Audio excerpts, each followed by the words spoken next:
Assalamualaikum warahmatullahi wabarakatuh. Alhamdulillahirabbil alamin. Allahumma shalli wa sallim barik ala sayyidina Muhammad wa ala alihi washabihi ajmain. Amma ba'd. Alhamdulillah, dulur dimanapun berada, kita berjumpa kembali. Saya sedang ada di Denpasar di atas rooftop. Alhamdulillah cuaca dalam keadaan terang sehingga saya bisa berbagi dengan dulur-dulur semua di atas kota Denpasar. Ya insya Allah kalau di sini nih 360 derajat view-nya bisa kita lihat seluruh kota Denpasar. Kapan-kapan dulu-dulu kalau mau ke sini silakan, monggo. Nanti kita ngobrol di sini. Di sini ada gazebo-nya, ada segala macam ya. Kali ini saya ingin ngajak berbagi dulu-dulu semua untuk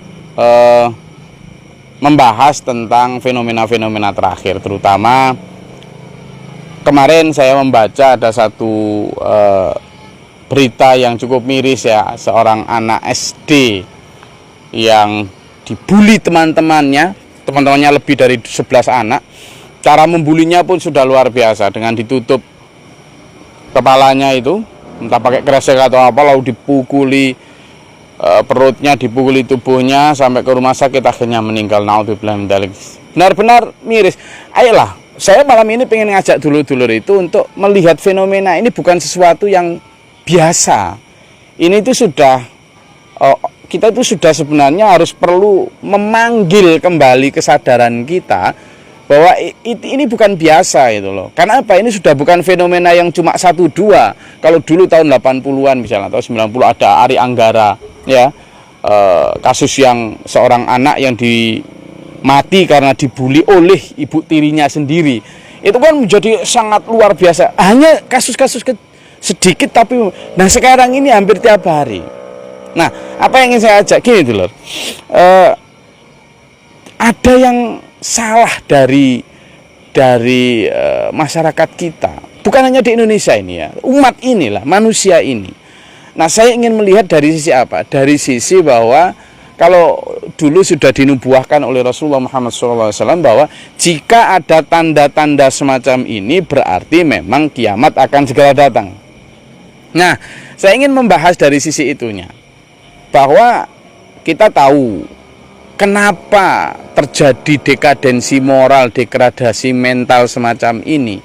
Anak-anak begitu mudah. Dulu ya memang waktu saya masih kecil mengenal lah bully itu, tapi ya sebatas paling lok-lokan gitu ya. Lok-lokan itu gimana, misalnya dilokke, masing-masing orang kan punya panggilan lok-lokan sendiri-sendiri itu. Tapi tidak sampai segitunya, sampai kemudian ini kan karena memang bisa jadi karena imitasi atau meniru dari apa yang terjadi di film, terjadi di game, atau bahkan mungkin kayak misalnya pertarungan-pertarungan bebas yang dipertontonkan juga dengan bebas di baik internet maupun televisi.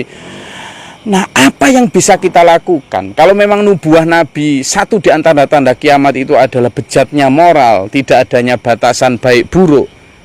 Perlu kita pertanyakan sekarang, apakah sekarang sekolah, institusi-institusi pendidikan gagal di dalam mentransfer dan mentransformasikan?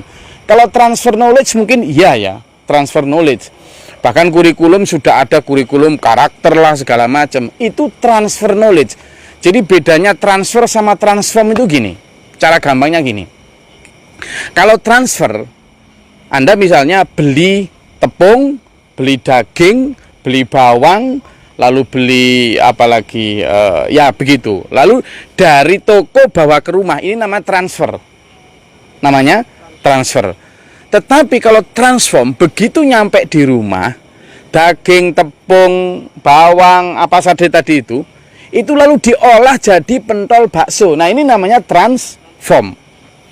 Nah, yang terjadi di pendidikan kita sepertinya baru transfer knowledge, belum transform knowledge to attitude, to ethics, belum. Nah, ini yang sebenarnya tugasnya siapa? Tugas Bapak Ibu sebagai orang tua. Nah, salahnya kita itu adalah seringkali menyerahkan pendidikan total kepada lembaga pendidikan, institusi, baik formal, non formal, pesantren, tidak bisa tuh loh. tetap saja rumah adalah madrasah terbaik. Maka gimana Pak Ahmad? Yang perlu kita lakukan pertama, ada beberapa, saya ingin mengusulkan beberapa dalam menganggapi fenomena ini. Misalnya sekarang fenomena sudah mulai terjadi pencalonan presiden lah, kemudian apa segala macam, orang sudah mulai terpolarisasi lagi. Ayolah, sudah mulai berhenti dari hal-hal yang kita membuat gampang terpolarisasi di dalam kubu A, kubu B. Politik itu harusnya jangan sampai kemudian membuat seperti anak kecil tadi, bullying.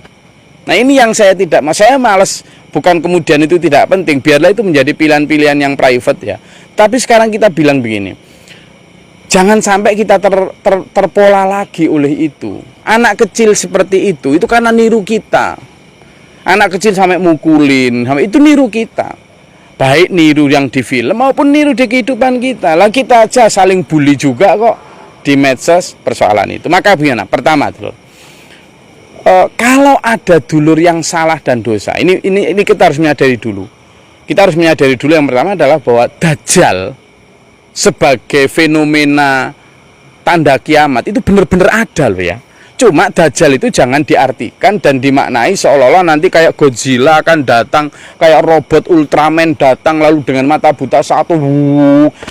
Kalau cuma begitu gampang orang mengenali, tapi kalau Dajjal datang sebagai sebuah fenomena, sebagai sebuah wrong civilization atau peradaban yang keliru tetapi dianggap benar, nah ini yang orang nggak kerasa kalau sebenarnya dia sudah mengikuti Dajjal. Maka gimana dulu? Pertama, kalau ada dulur salah dan dosa, kalau ada dulur yang bangsa lain entah apa, atau yang Anda anggap pilihan politik, pilihan firqah, pilihan fikih dan sebagainya, yang Anda anggap salah, jangan diolok, jangan dihina. Tapi apa? Doakan. Mungkin ini terlihat utopia ya, terlihat ideal, tapi memang harus kita. Yang kedua dulu, kita dalam mengikuti standar agama apapun Anda, itu harusnya kafah. Kafah itu apa? Menyeluruh. Jangan hanya di kulitnya. Misalnya sekarang kita sedang, yang muslim ini ya, yang muslim sedang maulid Nabi Muhammad Sallallahu Alaihi Wasallam. Ini kan kadang kita maknai ya sekedar peringatan. Saya juga sering diundang untuk peringatan, that's okay. Tetapi harus kita lihat esensinya.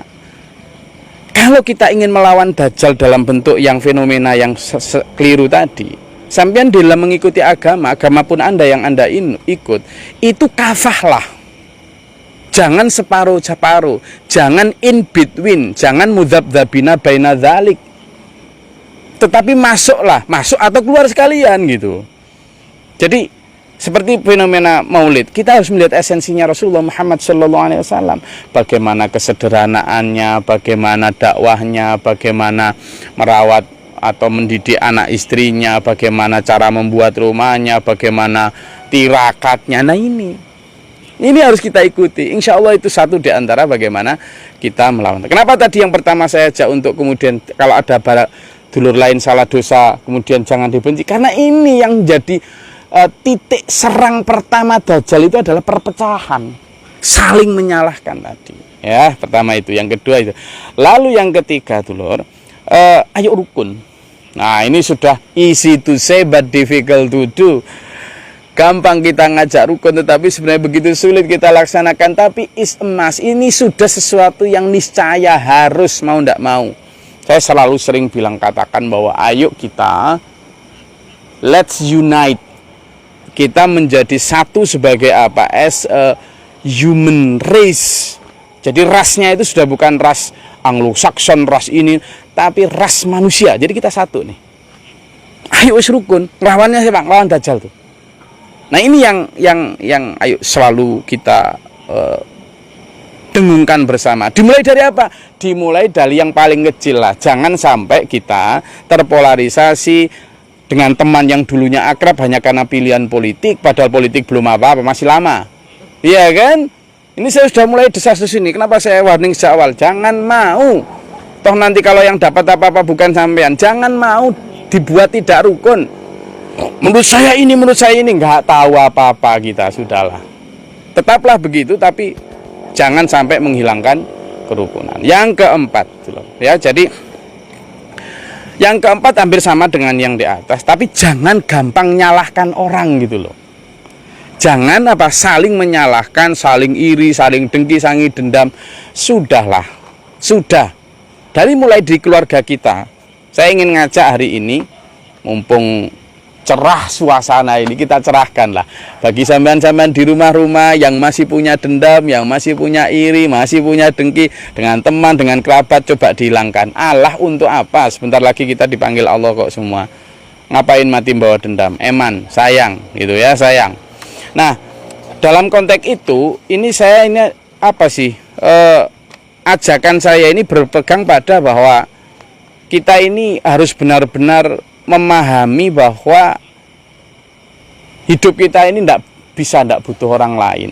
Mungkin saat ini kita akrab dengan si A, si B, dengan semuanya, tapi kita bisa jadi nanti membutuhkan si D, si E, dan sebagainya. Maka tebarlah kebaikan sebanyak mungkin, tapi itu tak hindari polarisasi. Lalu selanjutnya saya juga ngajak sampean untuk tirakat dulu. Alladzina yu'minuna bil ghaibi. Yang kita lawan ini bukan anasir musuh yang sifatnya kelihatan, tetapi adalah siapa? Aduwwum mubin, ini asyaiton. Dan kita sebagai orang beriman itu alladzina yu'minuna bil ghaibi. Orang beriman itu percaya pada hal yang gaib. Maka untuk melawan itu mau tidak mau, bisa tidak bisa, ayo banyak tirakat. Tirakat dulu. Puasa sunnah, tahajud, sujud malam yang panjang, duha, dan seterusnya. Loh iya, tidak bisa. Oh enggak, itu loh, Rasulullah mengajarkan kok sama kita. Rasulullah mengajarkan. Maka dalam konteks maulid harusnya kita juga mengikuti Rasulullah yang banyak tirakat juga. Nyaris tidak pernah meninggalkan tahajud, selalu sering puasa, terutama sunnah. Itulah. Pikiran kita akan lebih bersih untuk itu. Dan terutama yaitu tadi, hanya kepada Allah kita minta perlindungan dan pertolongan dari serangan ini. Karena generasi kita seperti yang tadi saya bilang itu benar-benar sampean ayolah diakui, benar-benar lagi tidak beres gitu loh. Terutama di anak-anak kita. Dan yang terakhir, agar kita mendapatkan komunitas pencerahan yang baik, ayo ngaji terhadap Quran, terhadap kitab suci kita, itu ngaji yang beserta maknanya. Ngaji yang beserta maknanya. Terutama yang nggak usah neko-neko susah-susah lah. Kalau kita Al-Quran, kita hadis, ya sudah. Bagaimana memahami itu dibimbing oleh orang yang tahu maknanya, yang tahu maksudnya, dan yang tidak punya kepentingan duniawi. Saya ngajak ngaji dalam konteks bukan hanya ngaji ini, tetapi lebih kepada ngaji yang isinya banyak melakukan evaluasi dan refleksi. Bukan hanya sekedar sanjungan basa-basi yang membuat kita kemudian ngaji senang karena kita dibenarkan. Saya punya teman dulur yang ikut ngaji itu, dia bilang gini, saya ngaji ini Gus itu karena saya nggak cocok katanya. Jadi dia ikut ngaji itu justru karena nggak cocok. Loh kok gitu? Kalau saya ngaji lalu kajian itu ternyata membenarkan nafsu saya, lalu saya cocok, nah berarti kajian saya itu nggak benar. Tapi kalau saya ngaji lalu saya nggak cocok, lah berarti itu benar kajiannya, karena memang nafsu saya ini perlu dikendalikan Gus gitu. Gitu loh.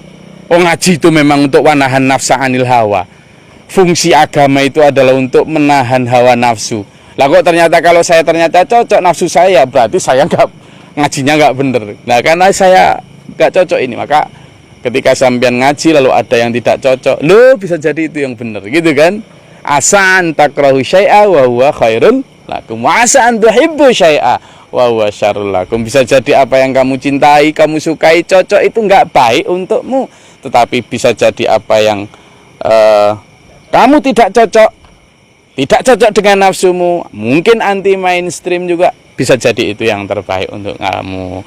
Saya rasa itu kajian kita pada malam hari ini. Tetap ngaji, tetap semangat.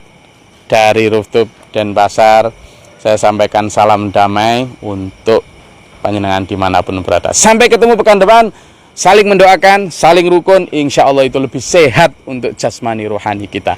Bila taufiq wal hidayah, wassalamualaikum warahmatullahi wabarakatuh.